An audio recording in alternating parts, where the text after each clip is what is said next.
بسم اللہ الرحمن الرحیم۔ السلام علیکم۔ آپ کی سماعتوں کو چھونے والی آواز سید وریشہ بطول کی، اور آپ دیکھ رہے ہیں کنیزان فاطمہ۔ آج ہم بات کریں گے امام حسین علیہ السلام کے بارے میں کہ وہ کربلا کی جانب کیوں رواں ہوئے۔ امام حسین علیہ السلام حضرت محمد صلی اللہ علیہ وآلہ وسلم کے نواسے تھے۔ آپ صلی اللہ علیہ وآلہ وسلم کی دارالفنا سے دارالبقا کی طرف کوچ کرنے کے بعد امام وقت اور اصحاب نبی دین اسلام پھیلا ہی رہے تھے کہ سن 60 ہجری میں ایک بادشاہ تخت نشین ہوا جس نے یہ کہنا شروع کر دیا کہ اللہ نہیں ہے۔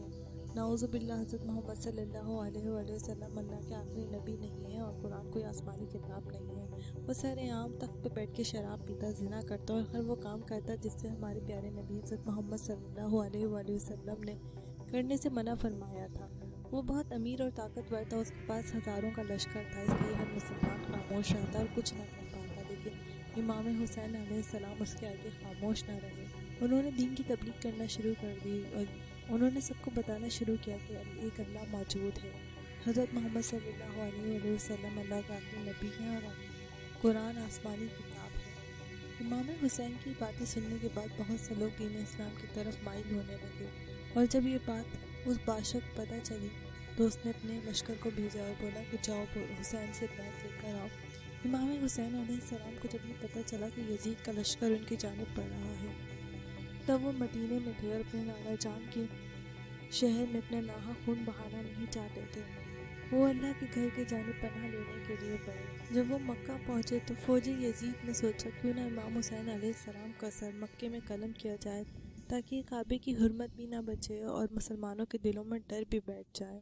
جب امام حسین علیہ السلام کو پتہ چلا کہ فوج یزید ان کی جانب مکہ کی طرف بڑھ رہی ہے تو انہوں نے وہاں سے جانے کا فیصلہ کی تاکہ اللہ کے گھر کی حرمت پامال نہ ہو۔ اسی دوران ان کے پاس ہزاروں کے تعداد میں خطوط موصول ہوئے جن میں کوفہ کے بڑے بڑے لوگوں نے خط لکھے تھے اور یہ کہا تھا کہ ہم آپ کی بات پر یقین رکھتے ہیں، ہم اللہ کو مانتے ہیں، ہم حضرت محمد صلی اللہ علیہ وآلہ وسلم کو آخری نبی مانتے ہیں، ہم قرآن کو آسمانی کتاب مانتے ہیں، ہم اس ظالم بادشاہ سے بہت پریشان ہیں، لہٰذا ہماری مدد کو آئے۔ جب خطوط کی تعداد بڑھنے لگی تو ان میں یہ بھی لکھا ہوتا تھا کہ اگر آپ نے ہماری مدد نہ کی تو ہم روز محشر آپ کے نانا جان سے آپ کی شکایت کریں گے۔ امام حسین علیہ السلام نے جب یہ سارے خطوط پڑھے تو وہ کوفہ کی جانب رواں ہوئے، لیکن فوج شام ان کا پیچھا کرتی رہی۔ جب فوج یزید کو پتہ چلا کہ امام حسین علیہ السلام کوفہ کی جانب رواں ہیں تو انہوں نے آپ کا رستہ روک لیا۔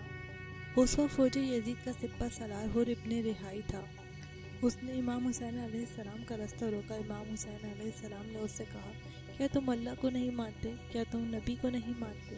تم میرے نانا جان حضرت محمد صلی اللہ علیہ وآلہ وسلم کو روز محشر کیا منہ دکھاؤ گے؟ بس یہ سن کر اس کی نظریں جھکنے لگی اور امام حسین علیہ السلام دوبارہ رواں ہوئے۔ ایک جگہ جا کر امام حسین علیہ السلام کا گھوڑا رک گیا۔ بی بی زینب نے کہا، اے حسین، مجھے اس مٹی سے تیرے خون کی خوشبو آ رہی ہے۔ امام حسین علیہ السلام نے فرمایا، ہاں میری بہن، یہ وہی جگہ ہے جہاں میرا ناحق خون بہایا جائے گا۔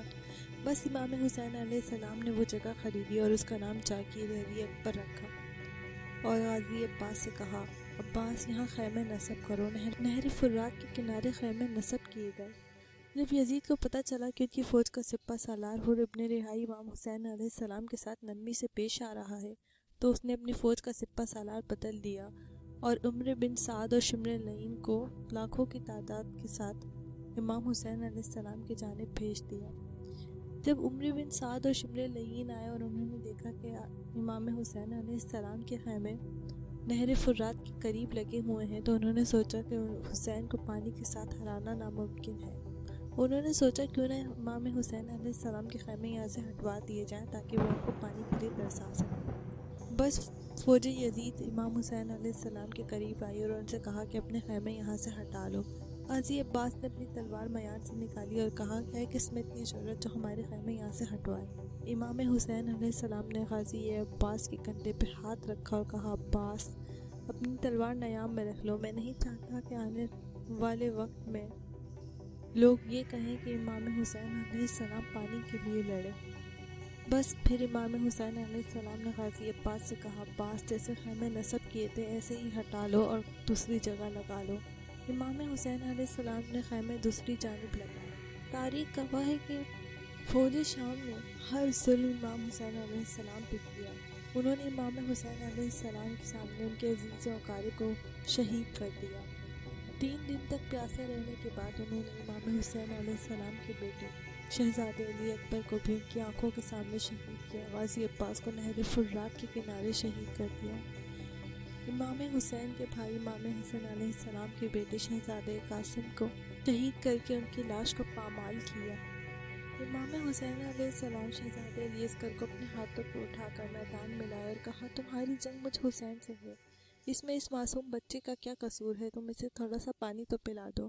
یہ سن کر فوج یزید ہنسنے لگی اور اپنے جانوروں کو پانی پلانے لگی اور واقعی پانی زمین پہ پھینکنے لگی اور کہنے لگی، جو ہمارے بادشاہ کی بیعت نہیں کرتا ہمارے نزدیک وہ کافر ہے۔ یہ کہہ کر ایک تیر شہزادہ علی اصغر کی جانب بڑھایا اور وہ جا کے ان کے گلے میں لگا۔ یوں انہوں نے ایک 6 ماہ کے بچے کو بھی شہید کر دیا۔ جب میدان کربلا میں کوئی نہ بچا تو امام حسین علیہ السلام آخری سلام کر کے میدان کربلا میں آئے۔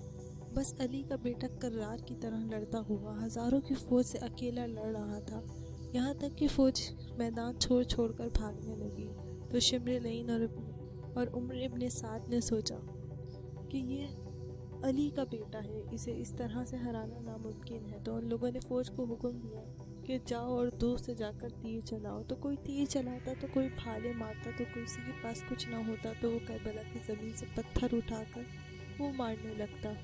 بس پھر آوازیں غیب آئی، حسین تیرا اللہ تجھ سے راضی ہوا۔ امام حسین علیہ السلام نے اپنی تلوار نیام میں رکھی اور گھوڑے کی زین سے گرے۔ تاریخ میں لکھا ہے کہ امام حسین علیہ السلام کو اتنے تیر لگے کہ جب وہ گھوڑے کی زین سے گرے تو وہ نہ زمین پر تھے نہ زین پر تھے، بلکہ وہ تیروں کے مسلح پر تھے۔ بس پھر فوج یزید میں خوشی برپا ہونے لگی، سب کہنے لگے ہم نے حسین کو شہید کر دیا، اب اسلام نہیں بچے گا، اب سب ہمارے بادشاہ کی بیعت کریں گے۔ یہ کہہ کر وہ امام حسین علیہ السلام کا سر قلم کرنے لگے۔ امام حسین علیہ السلام سجدے میں جا کر اللہ کا شکر ادا کرنے لگے۔ بس پھر فوج یزید بیبیوں کے خیموں کی جانب بڑھی، انہوں نے بیبیوں کے خیموں کو جلا دیا، بیبیوں کے سروں کی ردائیں چھین لی، بیبیوں کو بے پردہ کر دیا۔ یزید کا حکم تھا کہ حسین کو شہید کر کر اس کا سر نوک نیزہ پر میرے پاس لایا جائے اور علی کی بیٹیوں کو بے پردہ کر کر دربار میں لایا جائے۔ امام سجاد علیہ السلام کو بیڑیوں میں جکڑا، ساری بیبیوں کو بے پردہ کیا اور رسیوں سے باندھ کر دربار شام لے کر گئے۔ دربار شام میں امام سجاد علیہ السلام نے ایسا خطبہ دیا کہ یزید کے دربار میں بغاوت ہونے لگی، سب یزید کے خلاف باتیں کرنے لگے، سب جگہ حسین زندہ باد اور یزید مردہ باد کے نعرے لگنے لگے۔ کوئی یزید سے ڈرتا نہ تھا، کوئی اس کی دولت سے نہ ڈرتا تھا۔ بس پھر دیکھتے ہی دیکھتے یزید کی پوری حکومت پلٹ دی گئی اور اس طرح یزید کا اور اس کی حکومت کا خاتمہ ہو گیا۔ لیکن آج بھی حسین زندہ باد کے نعرے لگتے ہیں اور یزید مردہ باد کے نعرے لگتے ہیں، آج بھی اسلام زندہ ہے، آج بھی لوگ ایک اللہ کو مانتے ہیں، آج بھی لوگ حضرت محمد صلی اللہ علیہ وآلہ وسلم کو اللہ کا آخری نبی مانتے ہیں، آج بھی لوگ قرآن کو آسمانی کتاب مانتے ہیں، محمد و آل محمد کو مانتے ہیں۔ سلام ہو محمد و آل محمد پر کہ جس نے دین کے خاطر اپنا سب کچھ لٹا دیا۔ اللہم صلی علی محمد و آل محمد۔ میں آپ سے ملوں گی اگلی ویڈیو میں، تب تک کے لیے اللہ حافظ، فی امان اللہ۔